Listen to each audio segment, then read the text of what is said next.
Hello everyone. आज हम लोग बात करेंगे प्लेसमेंट प्रोसेस ऑफ मकावर बीके प्राइवेट लिमिटेड के बारे में बात करेंगे। ठीक है, ये इंडिया की नंबर 1 कंपनी है एस हैंडलिंग के मामले में।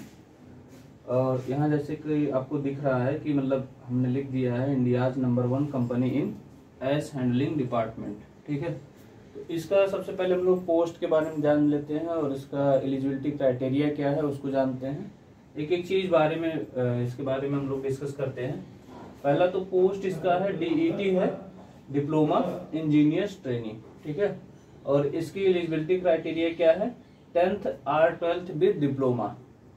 और उसके साथ साथ इसमें परसेंटेज ज्यादा नहीं मांगा है। आपका 10th में आपका मोर देन 60% होना चाहिए। 12th में अगर आपने 12th किया है तो 12th में मोर देन 60%, और उसके साथ में डिप्लोमा में आपका मोर देन 60% होना चाहिए। और इसकी सैलरी कितनी है, सैलरी अच्छी है, ठीक ठाक सैलरी है और एकोमोडेशन भी अच्छा आपको मिलता है। देखिए 4.2 LPA है ड्यूरिंग ट्रेनिंग के दौरान आपको। ठीक है, ट्रेनिंग के दौरान आपको 4.2 LPA है और plus free accommodation, travelling charges, medical insurance. तो फ्री एकोमोडेशन मतलब रहने के लिए आपको व्यवस्था मतलब फ्री में मिलेगी।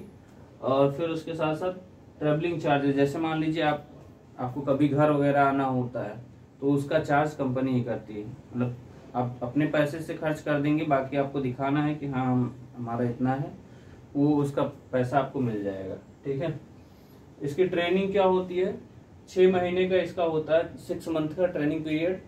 और ट्रेनिंग पीरियड के जस्ट बाद लगभग मतलब जैसे आपका ट्रेनिंग खत्म होता है तो लगभग सैलरी इसकी हो जाती है, मतलब इन हैंड आने लगता है लगभग 35,000 कम नहीं होता है, 35,000 लगभग अप्रॉक्स बता रहे हैं, कंफर्म नहीं बता रहे हैं कि मतलब इतना ही मिलता है, अप्रॉक्स मिलता है।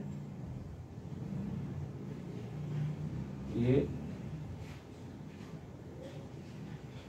सीटीसी वगैरह काट करके, उसकी सीटीसी की बात नहीं हो रही है, लगभग 35,000 पर मंथ मिलता है।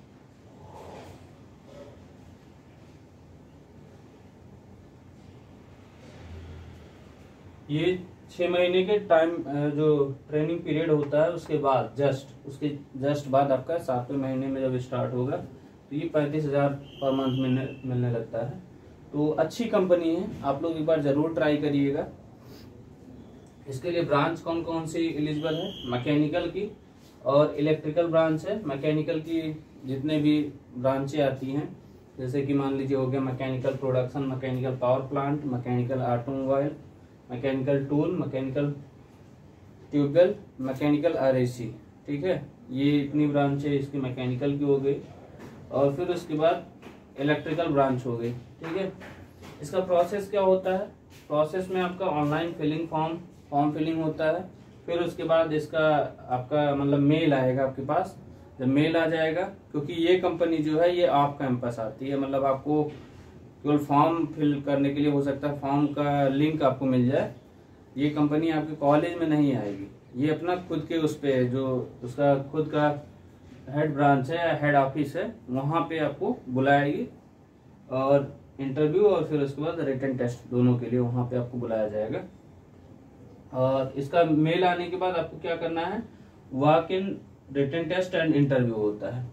और इस कहाँ, यहाँ देखो कंडीशन हमने लगा दिया है इन हेड ऑफिस नोएडा में आपको वहीं पे इंटरव्यू के लिए भी जाना है और वहीं पे आपका टेस्ट भी होगा।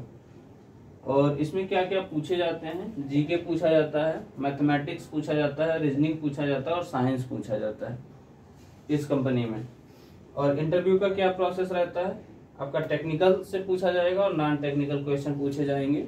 तो टेक्निकल तो आप लगभग एक्सपर्ट रहते ही है, नॉन टेक्निकल में भी प्रैक्टिस कर लीजिए, चीजें पूछी जाती हैं आपसे। मेडिकल में क्या होगा, ये मेडिकल चेकअप आपका वहीं पे होगा जब आप साइट पे जाएंगे। उस स्टार्टिंग में नहीं होगा कि आपका मेडिकल में, या हो सकता है मेडिकल में छांट दे, तो ऐसा कुछ नहीं है। मेडिकल के लिए आपको जाना पड़ेगा जब आपको साइट पे जाएंगे, उसी समय चेक होता है कि हाँ भाई कोई प्रॉब्लम तो नहीं है, क्योंकि एस हैंडलिंग बताया जा रहा है ना, तो वहां पे आपको धूल वगैरह मिलेगा। ठीक है, तो पता लगा आप सांस लेने में दिक्कत हो रही तब भी दिक्कत है, तो वो सब उसी समय चेक करके आपको भेज देते हैं कि हाँ ठीक है आप सही हैं। नहीं होता है तो क्या करते हैं, आपको एक दिन का रेस्ट दिया जाएगा। ऐसे नहीं कि अब रोज बहाना बना लीजिए चेकअप होगा, बिना चेकअप के नहीं आपको भेजा जाएगा, ठीक है। और इसकी फॉर्म फिलिंग की जो डेट क्या मतलब मंथ होता है, वो लगभग मई से जून में आता है। ऑफ कैंपस फॉर्म आता है, ठीक है।